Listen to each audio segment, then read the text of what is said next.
kanamata nattaba malemda numita adaba British da modo imagine na mai pakiba ani subada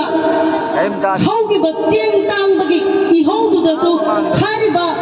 shakti lairaba nongmai sangin khulai marakta imagine na ngathok laga khulai gu ki dana hauraga British bu thengna gi ba imagine gi thauna mathangda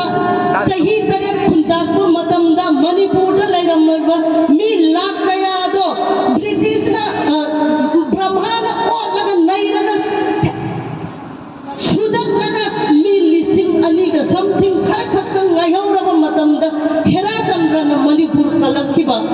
haiba history jinja ngasi di yam nei koi ningsing bam thoe maramdi mito mian ta jingna ngasi yelhong phuruk ai koi bu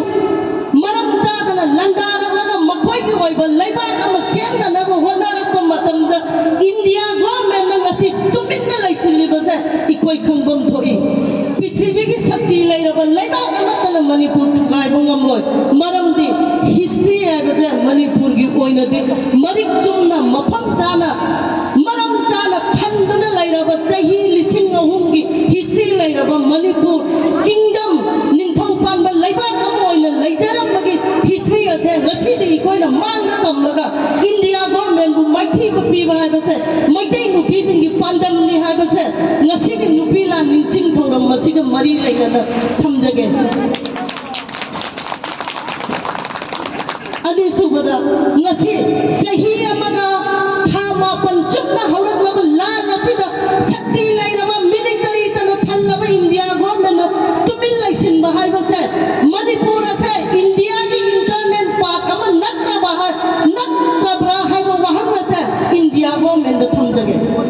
hai balla lasi loisin da ba taragadi India government gi mathakta manipuri nupi jinda India noi dagi manipur to khai tarage hai ba wafam mase laurak noi hai ningai laite hai ba se ngasi gi government of India da thamjage aduna athuba matamda violation nattaba lalong amana manipur da shanti purak piu hai ba wafam mase